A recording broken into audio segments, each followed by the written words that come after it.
warahmatullahi wabarakatuh. Perkenalkan, nama saya Muhammad Al-Hafiz dari jurusan Sistem Informasi, Fakultas Teknologi Informasi, Universitas Andalas. Dan di video kali ini saya akan membuat sebuah video yang akan membahas itu tentang Pancasila sebagai dasar negara. Dan juga video ini untuk memenuhi tugas akhir atau UAS dari mata kuliah Pancasila.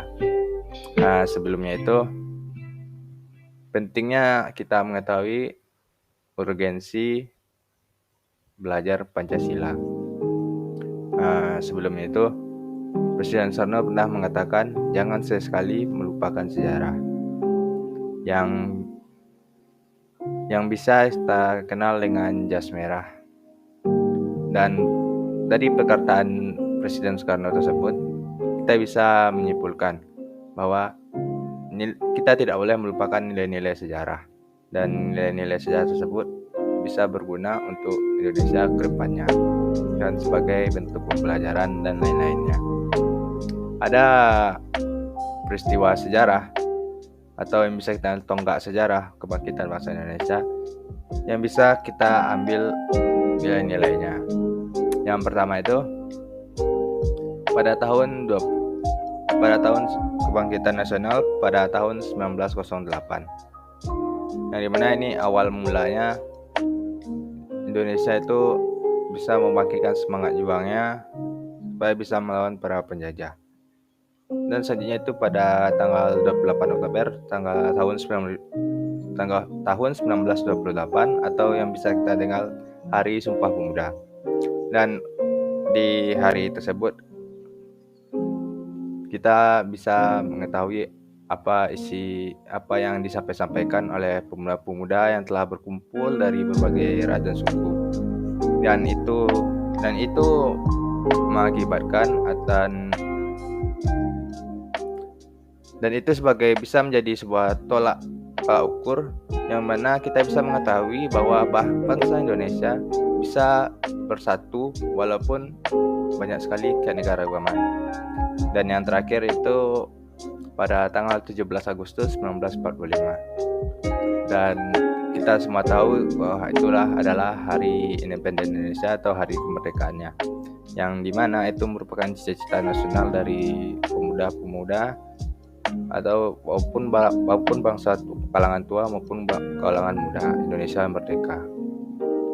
Nah, mungkin kita bisa masuk ke tema pembahasannya, yaitu Pancasila sebagai dasar negara. Nah, sebelumnya mari kita saksikan cuplikan video berikut. Serangan bom bunuh diri di 3 titik gereja di Surabaya berlangsung secara bersamaan. Pelaku merupakan satu keluarga terdiri dari bapaknya bernama Dita Upriarto dan istrinya Puji Kuswati beserta 4 orang anaknya. Bom pertama meledak di Gereja Santa Maria Tabercela di Jalan Ngagel Media Utara, Gubeng, Surabaya, pukul 7.30 waktu Indonesia Barat. Selang 5 menit kemudian, bom meledak di Gereja Kristen Indonesia di Jalan Diponegoro. Lalu sekitar 5 menit kemudian, bom meledak di Gereja Pantekosta Pusat di Jalan Arjuno.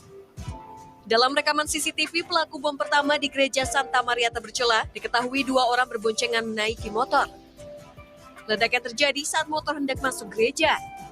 Kedua terduga pelaku tersebut diketahui kakak beradik berinisial YF.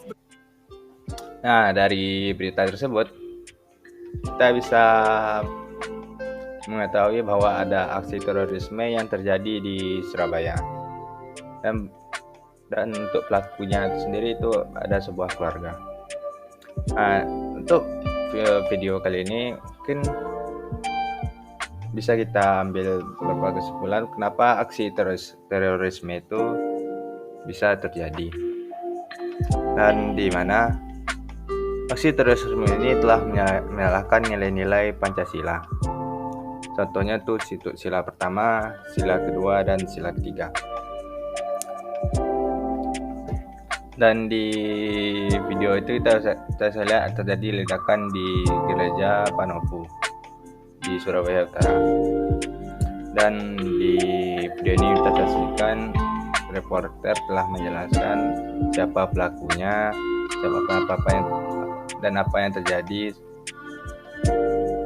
secara rinci, aksi yang dilakukan oleh pelaku terorisme ini. Untuk aksi terorisme ini telah menyalahkan nilai-nilai Pancasila ya. Yang pertama itu sila pertama itu ketuhanan Maha Esa. Kenapa bisa menyalahkan sila pertama? Karena bentuk tindakan yang dilakukannya itu mengatasnamakan Tuhan, dan di mana ini sangat tidak masuk akal. Dan yang kedua itu keadilan manusia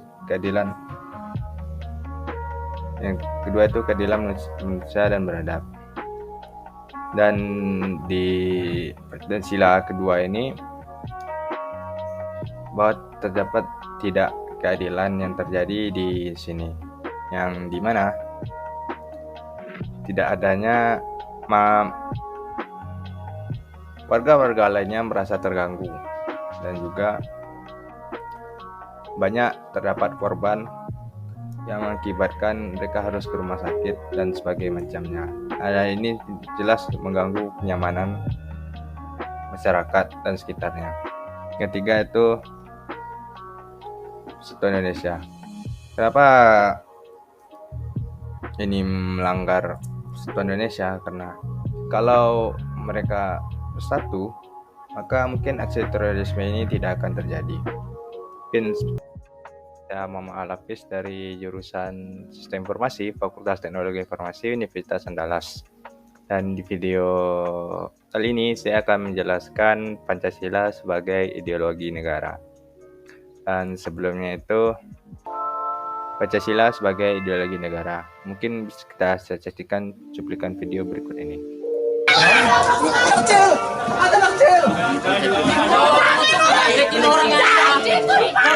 Kericuhan terjadi saat penggusuran puluhan rumah warga di Kampung Sawah Cilincing, Jakarta Utara pada Selasa siang. 62 rumah warga di Kampung Sawah digusur terkait pembangunan lanjutan tol Cibitung Cilincing. Kerusuhan selesai setelah aparat TNI turun tangan melerai kedua belah pihak yang berseteru. Dari cuplikan video tersebut bisa kita ketahui bahwa ada terjadi kericuhan pada suatu daerah, dan kericuhan tersebut terjadi karena proyek pembangunan tol Cibitung dan Cilincing yang proyek tersebut yang dibuat oleh pemerintah. Tentu untuk kasus ini telah menyalahi sila kedua, itu keadilan manusia dan beradab. Bahwa jika ingin melakukan penggusuran seperti ini, bahwa perlu adanya timbal balik yang diberikan ke masyarakat, supaya masyarakat bisa tidak merasa teraniaya dan tidak merasa memiliki kerugian. Dan banyak lain contoh yang terjadi karena penyimpangan sila-sila. Contohnya itu sila pertama itu Tuhan Yang Maha Esa, dan penyimpangannya itu bisa terketahui itu terorisme. Aksi terorisme yang dilakukan dijadikan sebagai pembenaran untuk aksi yang mereka lakukan tersebut. Dan untuk sila kedua, memperlihatkan anak di bawah umur dan penggusuran seperti ini. Dan untuk sila ketiga itu Persatuan Indonesia, dan penyimpangan silanya itu berupa banyaknya tawuran pelajar maupun orang dewasa yang mengakibatkan luka-luka, bahkan hingga menyebabkan korban jiwa. Yang keempat itu keadilan sosial. Yang untuk sila keempat, penyimpangannya itu berupa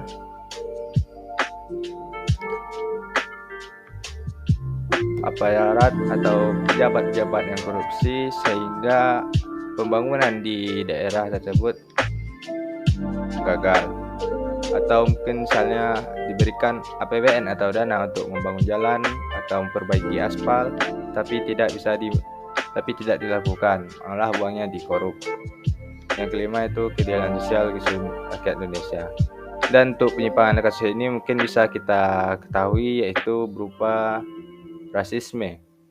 Rasisme terhadap orang-orang yang kulitnya agak berbeda, atau rasisme terhadap orang miskin, atau mungkin yang bisa kita sering jumpai yang sudah menjadi rahasia umum, yaitu rasisme yang terjadi di rumah sakit karena pasiennya tidak dapat membayar uang tagihan dari rumah sakit tersebut. Dan di tema kali ini saya akan membahas mengapa mahasiswa perlu memahami Pancasila sebagai sistem filsafat. Video kali ini saya membuat video ini dengan bertujuan untuk memenuhi tugas besar UAS pada mata kuliah Pancasila. Mahasiswa harus memahami Pancasila sebagai sistem filsafat pada mata kuliah Pancasila. Ini karena sebagai seorang mahasiswa dituntut untuk berpikir kontemplatif yang dimana mahasiswa harus memiliki kesadaran untuk melakukan perenungan terhadap peristiwa-peristiwa sejarah yang pernah terjadi. Seperti pemikiran para founding fathers seperti Soekarno ketika mengagas Pancasila sebagai dasar filsafat negara pada sidang BPUPKI hingga mengesahkan Pancasila sebagai dasar negara pada sidang PPKI. Dari hal tersebut, maka perlu kita ketahui bahwa Pancasila bukan hanya teks yang harus dihafal dari sila pertama hingga sila kelima. Banyak nilai filosofis yang ada pada Pancasila yang harus kita hayati dan kita jiwai, sekaligus mampu menjadi dasar bagi kita untuk berperilaku baik sebagai individu maupun dari keluarga, sebagai masyarakat, dan sebagai bangsa Indonesia. Pancasila juga telah menjadi pandangan hidup bagi bangsa Indonesia karena perumusan Pancasila pada sidang PPKI bersumber pada nilai-nilai luhur yang dijunjung oleh para nenek moyang kita. Pancasila merupakan sistem filsafat bagi penyelenggara negara dan pandangan hidup bagi bangsa. Maka, sebagai warga negara Indonesia, kita harus memahami dinamika dan tantangan Pancasila hingga saat ini. Dan dinamika Pancasila sebagai sistem filsafat ini mengalami banyak fluktuasi dari masa ke masa dan dapat kita jumpai pada era kepemimpinan Soekarno, Soeharto, dan Pancasila sebagai sistem filsafat ini menekankan bahwa Pancasila merupakan filsafat asli Indonesia yang diangkat dari alkulturasi budaya bangsa Indonesia. Sementara pada era Soeharto, kedudukan Pancasila sebagai sistem filsafat berkembang ke arah lebih praktis melalui adanya penataran P4. Dan hal ini melahirkan dua tantangan bagi Pancasila. Yang pertama itu adanya kapitalisme dan juga adanya komunisme. Assalamualaikum warahmatullahi wabarakatuh. Jadi, sama saya untuk video kali ini mungkin saya akan membahas Pancasila sebagai sistem filsafat. Untuk studi kasusnya itu mungkin bisa kita saksikan cuplikan video berikut. Ya, soalnya kita tuh mau membagikan sembako bahan pangan. Bahan pangan. Jadi yang belum tahu, ini isinya apa nih? Batu bata. Batu ya guys. Nanti lihat aja videonya pas kita masukin batu, sampah-sampah dalam ini. Sekartas kayaknya cukup deh. Mana? Kasih kotak. Jadi kita lagi ngisi dulu ini apa? Kardusnya pakai sampah. Bang, ngapain bang? YouTuber ini mencari waria di jalanan dan kemudian ketemu dua dan mereka memberikan sembako palsu itu kepada para waria. Oke, nanti dimakan ya. Setelah itu lanjut lagi memberikan ke Nah, dari video ini bisa kita ambil kesimpulan perilaku seorang YouTuber ini atau dengan nama Ferdian Paleka ini telah melanggar nilai-nilai Pancasila sebagai sistem etika, tepatnya itu pada sila kedua yang berbunyi kemanusiaan yang adil yang beradab. Nilai yang terkandung dalam sila kedua itu adalah kemanusiaan, yang dimana setiap negara harus menjunjung tinggi harkat dan martabat seorang manusia sebagai makhluk hidup yang beradab, sebagai makhluk ciptaan Tuhan, yang memiliki derajat yang tinggi. Maka dengan itu kita harus memperlakukannya dalam keadaan adil dan beradab. Dan hal yang dilakukan oleh YouTuber ini sangat tidak menghormati antara manusia, yang dimana dia melakukan, atau lebih tepatnya membuat sebuah sembako. Nah, namun sembako itu tidak berisi makanan atau bahan pangan, tapi berisikan batu dan sampah yang diberikan kepada masyarakat dan dibuat bukan menjadi konten. Nah, tentu saja video ini membuat warganet jadi marah, dan Ferdian Paleka pada tahun 2021 akhirnya pun ditangkap. Baik, selanjutnya kita akan membahas tema video yang berjudul Pancasila sebagai Dasar Nilai. Mungkin sebelumnya kita bisa saksikan cuplikan berikut. Dek, jangan maju nih, Dek. Oh, gila. Sumpah gila parahnya. Wah, gila.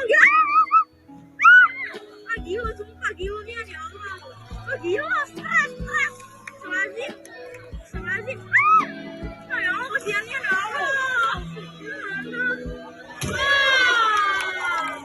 Gila, sumpah stres banget.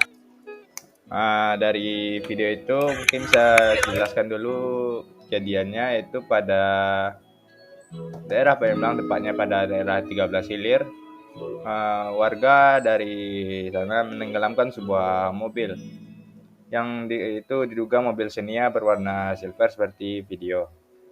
Mobil tersebut menabrak anak-anak dan orang dewasa, dan juga mobil tersebut berugal-ugalan, dan warga sempat menganjurkan mobil tersebut. Setelah diperiksa ternyata pengendaranya itu positif narkoba, dan begal dihakimi oleh warga setempat setelah melancarkan aksinya.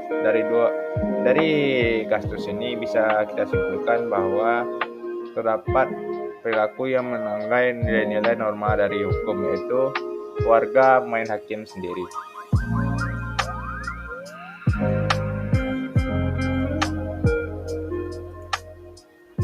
Hendaknya aksi yang dilakukan oleh warga ini itu melanggar norma masyarakat juga dan menentang nilai kemanusiaan.